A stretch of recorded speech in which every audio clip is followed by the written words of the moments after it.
Yes, I know in one of my videos I've said that yanagibas are the knife that you have to have at least one of. But once you have one, you have to buy another one and another one. And so it's one of those knives that you don't use very often, but you just can't help but want one in the kitchen or one in your knife drawer because they're that beautiful. You'll see what I'm talking about. Alright, our little product manual. I'm actually very excited to open this thing right now. And you'll see why in a second.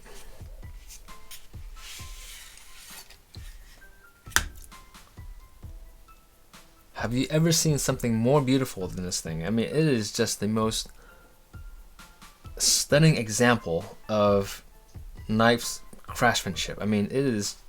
I can't really say much about this thing.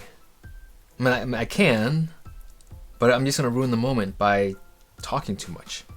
All right, so let's just stop with the oohing and ahhing and just go through some of the specs of this knife. First, I mean, just right off the bat, it looked like somebody took liquid metal and just drizzled liquid metal on the right side of this blade and then just polished it with a very high gloss polish, which I don't even know how you do because the liquid metal, you know, I call it liquid metal. Let's just call it liquid metal, right? The liquid metal finish is slightly raised, and so it's actually embossed, and so is the logo. The logo itself is embossed too.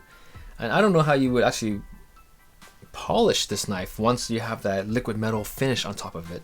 Now the problem I see with this knife now, okay, and it is a problem, is how do I sharpen it? Okay, because here's the thing. If you guys have sharpened yanagibas in the past, is you have your shinogi line. Okay, normally you lay the knife on the shinogi line and then you simply sharpen away. But the shinogi line is a high polish. I mean, this thing has got, this is like a 20,000 grit polish here.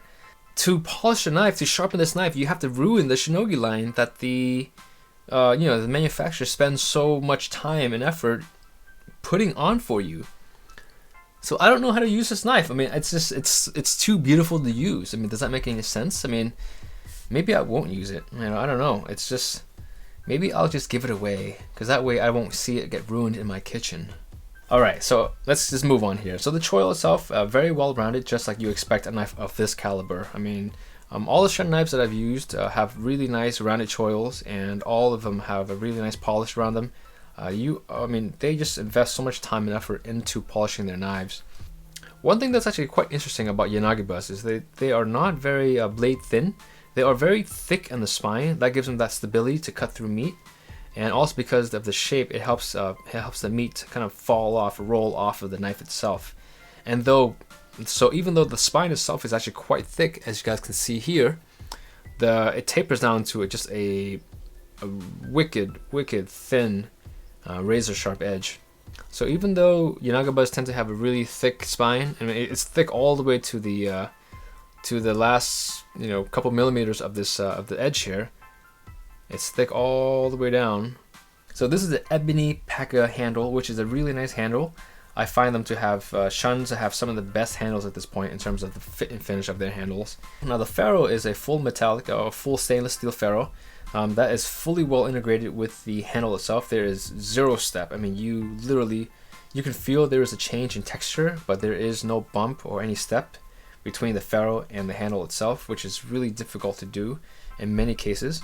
You have this nice metallic weight back here that is consistent with how the Shun Pros look, but it also adds a nice balance to this knife because yanagibas tend to be very blade heavy, and so sometimes when you have a knife that's too blade heavy, it's easy to lose control of it, and so to have a metallic handle, or to have a handle with the metal end here, it'll help balance the knife a little bit, give you a little bit more stability. Now the sharpness of this knife is definitely a 10. I mean, it is just razor sharp, and there really is no point in me doing a cut test, but I will do one. All right.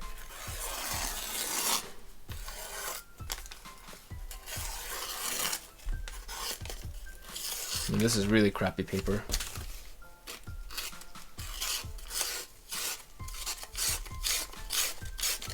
But you guys can see, I mean, this thing is sharp.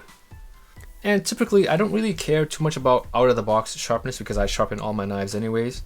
And I don't always sharpen them the day I get them, but usually within a week of me buying a knife, I will sharpen that knife. I really can just sit here and look at this thing all day and just admire it. It is just so unbelievably beautiful. Everything from the handle, the finish of the spine, the choil. I mean, this liquid metal, I mean, is that offensive to call this thing liquid metal? I mean, what will Shun say if somebody emails, sends them this video and says, you've poured liquid metal on your blade and you polished it? I'm sure there is a name for this type of finish, but I don't know what that name is. It just looks like liquid metal to me.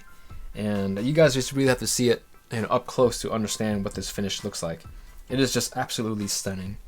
I will use it because it would not be right to buy a knife and not use it, right? Right? I mean, I will also be giving it away. I need to stop because I don't know where else to go from here. And yeah, I'll start losing some subscribers if I keep on talking. So anyways, thank you guys for watching, and I'll catch you guys in the next video.